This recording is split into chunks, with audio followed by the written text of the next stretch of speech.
Hindi bahay bakasyonan kundi espasyo para sa pagbabago. Ito raw ang hangarin ng mga bahay pag-asa sa bansa kung saan nananatili ang mga menor de edad na sangkot sa mga mabibigat na krimen. Nasa frontline ng balitang yan, si JC Cosico.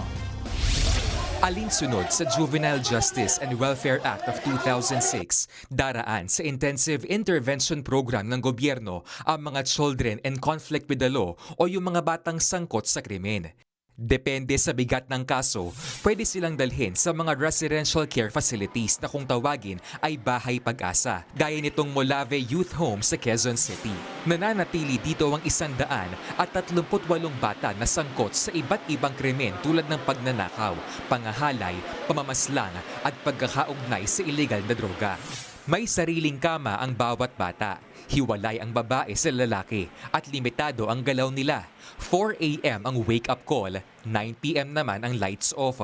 2 beses lang sa isang linggo ang araw ng pagbisita. So hindi ito bahay bakasyonan. Hindi po pwedeng kung ano lang ang gusto mong gawin, yun ang gagawin mo. Hindi siya malaya sa loob. They are also deprived of their liberty. Ito ang mess hall ng Molave Youth Home. Dito, by batch na kumakain itong mga CICL. Tinuturuan din sila ng iba't ibang gawain sa kusina, gaya ng paghahanda ng pagkain. Sa loob ng bahay pag-asa, tinuturuan ang mga bata ng aralin na parang nasa eskwela at binibigyan ng life skill lessons. Tulad na lang ng mga gawaing bahay at livelihood training o paggawa ng handcrafts, pananahi at painting. Ang aim ng programa natin for our CICL, maibalik sila bilang isang responsable at isang productive na citizen pagdating ng kanilang paglabas sa bahay pag-asa. Ang mga edad 15 pababa, pwede raw manatili sa pasilidad ng hindi bababa sa 1 taon. Pero pwede raw yung tumagal hanggat walang development sa pag-uugali nito, base sa assessment ng mga doktor, nurse at psychologists. Mga social worker daw ang magre-rekomenda niyan, pero korte ang mag-aaproba. Ina-assess kung may pagbabago, may pagsisisi, at may will, no? May will pa to continue dun sa program. Pagka hindi pa nami-meet yan sa in a period na nandito siya, pwede pa nating i-recommend for further rehabilitation sa loob ng facility.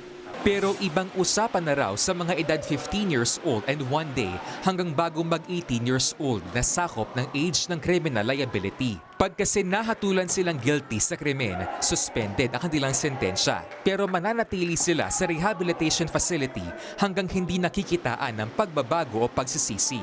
Nakadepende pa sa desisyon ng korte kung ililipat na sila sa regular na kulungan.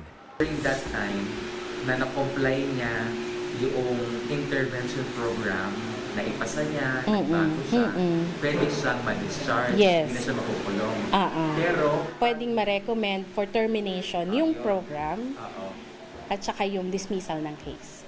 Pero pagka hindi nga niya natapos at hindi nagkaroon ng pagbabago while suspended ang sentence niya, yung recommendation naman ay for further rehabilitation to other facility na appropriate sa age niya.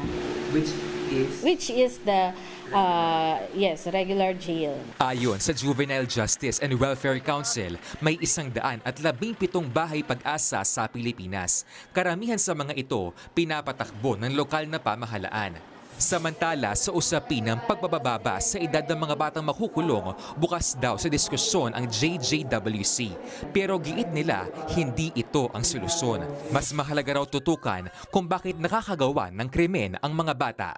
Kailangan makahanap tayo ng tamang solusyon doon sa problemang nangyari.